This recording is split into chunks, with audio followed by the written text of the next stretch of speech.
দোজখের আগুনটা একটা ভয়ঙ্কর আগুন, যেটা বাতাসেও জ্বলে, পানিতেও জ্বলে।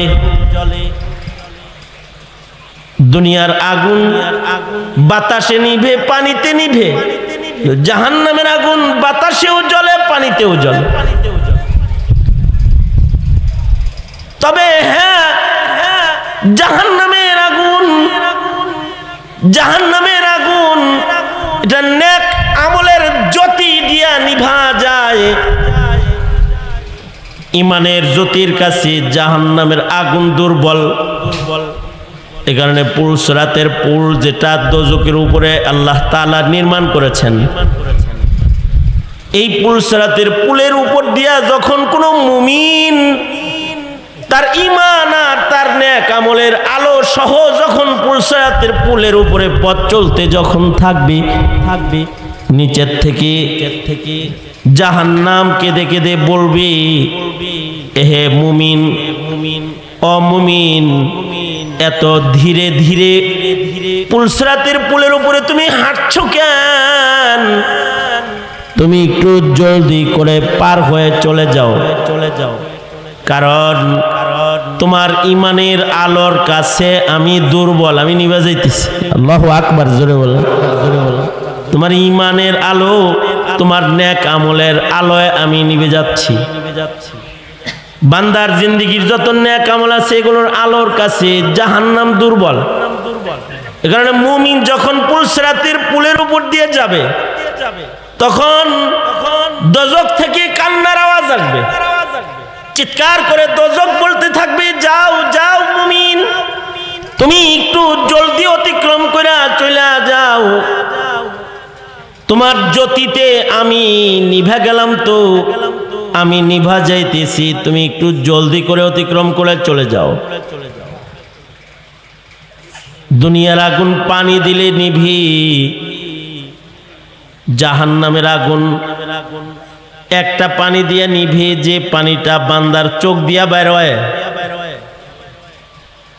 বান্দা আল্লাহর ভয়ে যে চোখের পানি বান্দার চোখ থেকে প্রবাহিত করে, এর এক একটা ফোঁটা চোখের পানি এত পাওয়ারফুল। ময়দানে মাহশারে বান্দারে চোখের পানির দ্বারা দোজখকে দূরে নিভানো হবে, দোজখকে দূরে দেওয়া হবে, দূরে ঠেলে দিবে। যার চোখের পানি দুনিয়ার মাটিতে যত বেশি হবে, চোখের পানি দিয়া জাহান্নাম নিভে যাবে। চোখের পানি জাহান্নামে ছুঁড়া মারলে জাহান্নামের আগুন নিভে যাবে। তাছাড়া এই দোজখের আগুন এটা ক্ষতিকারক আগুন, এটার কোনো উপকার নাই, ভয়ঙ্কর আগুন, এটা নিভার মতো আগুন নয়। এই দোজখের আগুন, এইটার থেকে আল্লাহ তাআলা বাঁচতে বলেছেন, ইয়া আইয়ুহাল্লাযীনা আমানু কু আনফুসাকুম ওয়া আহলিকুম নারা। এই ঈমানদারেরা, তোমরা নিজেকে এবং তোমাদের আহালকে দোজখ থেকে বাঁচাও, আগুন থেকে বাঁচাও, জাহান্নামের আগুন থেকে বাঁচাও। জাহান্নামের আগুন থেকে কে বাঁচবে? জাহান্নামের আগুন থেকে সে বাঁচবে যে জান্নাতকে নিজের জন্য নিশ্চিত করতে পারবে। সুবহানাল্লাহ বলেন। জান্নাতকে নিশ্চিত করেছে, তো সে দোজখের আগুন থেকে বেঁচে গেছে। এই জান্নাত নিশ্চিতকরণ যেটা, এটার জন্য অনেক বেশি কিছুর দরকার নেই। জান্নাত নিশ্চিত করতে আর দোজখের আগুন থেকে নিজেকে বাঁচাইতে মাত্র দুইটা জিনিস লাগবে। কয়টা জিনিস লাগবে? জোরে বলেন, এই জোরে আওয়াজ করে বলেন, কয় জিনিস লাগবে? মাত্র দুই জিনিস লাগবে। এক নাম্বার হলো শিরিক মুক্ত সাচ্চা পাক্কা একটা ঈমান লাগবে। শুধু ঈমান দিয়ে দোজখ থেকে নিজেকে বাঁচানো সম্ভব নয়। ঈমানের সাথে যতক্ষণ পর্যন্ত না নেক আমলের শক্তিও অর্জিত না হবে। আমাদের তো এখন ঈমানও কমজোর, নেক আমলও কমজোর। আমাদের নেক আমলও কম, আমাদের ঈমানের জ্যোতিও এখন কম।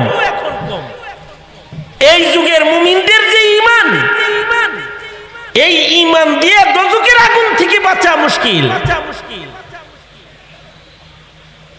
দোজখের আগুন থেকে বাঁচতে হলে মুমিনে কামিল হইতে হবে। মুমিনে কামিল যারা, তারা দোজখের আগুন থেকে মুক্ত। কামেল মুমিন যারা, তারা জাহান্নামের আগুন থেকে মুক্ত।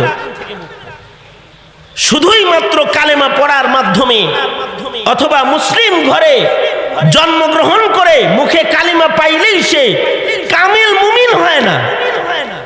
কামেল মুমিন হওয়ার জন্য কামেল মুমিনের আলাদা যে সিফাতগুলো আছে, সেই সিফাতগুলো অর্জন না করা পর্যন্ত একজন মানুষের নাম কামেল মুমিনের দপ্তরে যায় না। আমাদের একটা ভুল ধারণা হলো, আমরা মনে করি কালেমা পড়ছি তো আমি মুমিন। কালেমা পড়লেই মুমিন হয় না, বরঞ্চ কিছু শর্ত শারায়েতের ভিত্তিতে কালেমা পড়নেওয়ালা মুমিন। শুধু কালেমা পড়ার যে কাম, এটা তো মুনাফিকেও বলছে। মুনাফিকরাও বলতো লা ইলাহা ইল্লাল্লাহ মুহাম্মাদুর রাসূলুল্লাহ। তারা বলতো, শুধু এতটুকুন বলার মাধ্যমে একজন মানুষ কামেল মুমিন না। এ কারণে আল্লাহর রাসূল সাল্লাল্লাহু আলাইহি ওয়াসাল্লামের ঈমানের বহু শাখা প্রশাখা বর্ণিত করেছেন। আল্লাহর রাসূল বলেন, আল ঈমানু বিজউন ওয়া সাবউনা শু'বাতান। ঈমানের 70-এরও বেশি শাখা প্রশাখা আছে। ঈমানের 70-এরও বেশি শাখা প্রশাখা আছে। ইমাম বাইহাকী রাহমাতুল্লাহি আলাইহি শুআবুল ঈমান বিশাল বড় এক অধ্যায়ের কিতাব লিখেছেন। শুধু ঈমানের অধ্যায় নিয়ে কিতাব লিখিত হয়েছে। ঈমানের অসংখ্য অগণিত শাখা আছে, তবে ঈমানের মৌলিক কিছু শাখা যেগুলো আছে, এগুলো বাচ্চাদেরকে মক্তবেও পড়ানো হয়। শুধুই মাত্র আল্লাহর উপরে বিশ্বাস আনলেই ঈমানদার না। আমাদের সমাজে বহু ঈমানদার আছে, আল্লাহর উপরে বিশ্বাস রাখে, কিন্তু তারা আরো অনেক কিছুর উপরে বিশ্বাস রাখে না। আছে তারা ঈমানদারও না। এ কারণে বাচ্চাদেরকে ঈমানে মুফাসসাল পড়ানো হয় ছোট্টবেলায়। আমানতু বিল্লাহি ওয়া মালাইকাতিহি ওয়া কুতুবিহি ওয়া রুসুলিহি ওয়াল ইয়াউমিল আখিরি ওয়াল কদরি খাইরিহি ওয়া শাররিহি মিনাল্লাহ ওয়াল কদরি খাইরিহি ওয়া শাররিহি মিনাল্লাহি তাআলা ওয়াল বাসি বাদাল মাউত।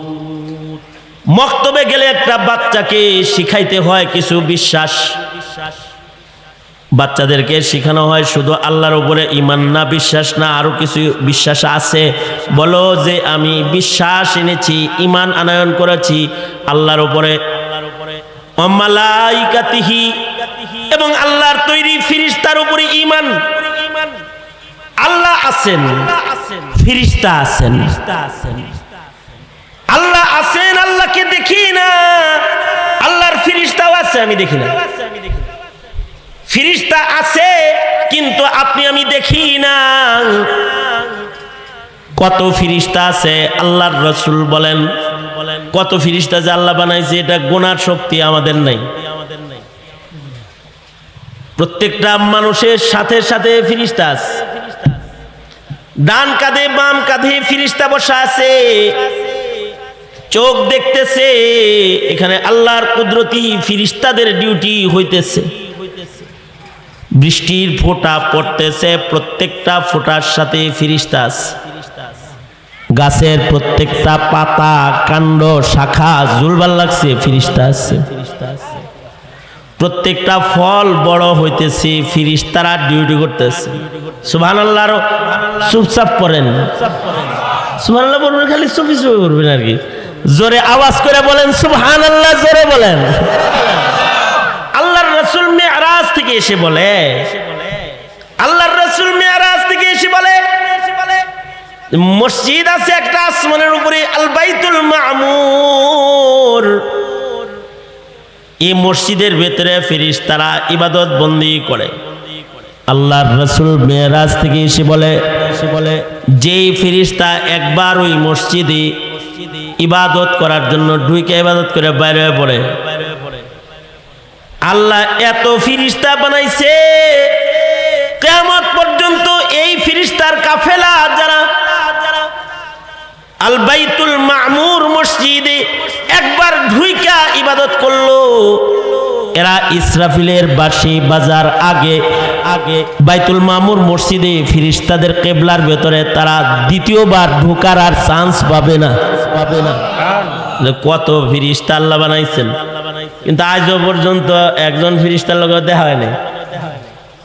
আপনারও দেখা হয় নাই, আমারও দেখা হয় নাই। ফেরেশতাদেরকে আসল আকৃতিতে কেউ দেখতে পায় নাই।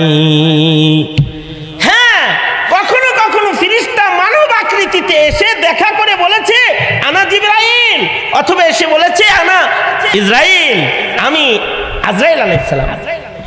কারোর সাথে আজরাইলও দেখা করছে। মৃত্যু সম্পাদনকারী ফেরেশতা হলো আজরাইল। সে মানুষের রূহ কবজ করতে যায়, কিন্তু মানুষের নেক আমল বেশি সুন্দর হইলে তখন এই ফেরেশতারাও আল্লাহর কাছ থেকে মানুষের সাথে স্পেশাল সাক্ষাতের অনুমতি লয়। তখন ওরা নিজস্ব আকৃতিতে আসে না, মানুষের আকৃতিতে মানুষের সামনে হাজির হয়ে যায়।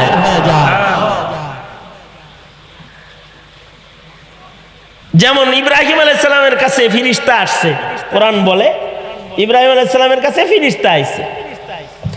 যেমন লূত আলাইহিস সালামের কাছে ফেরেশতা আসছে, কোরআন বলে ফেরেশতা এসেছে লূত আলাইহিস সালামের গ্রামে, দেখা করেছে পয়গম্বরের সাথে। পয়গম্বর কি বলতেছে, আমাদের নিয়ে চিন্তা করেন না, আমরা দেখতে মানুষ কিন্তু আসলে আমরা কিন্তু ফেরেশতা। তার মানে নিজের আকৃতিতে আসে নাই, মানুষের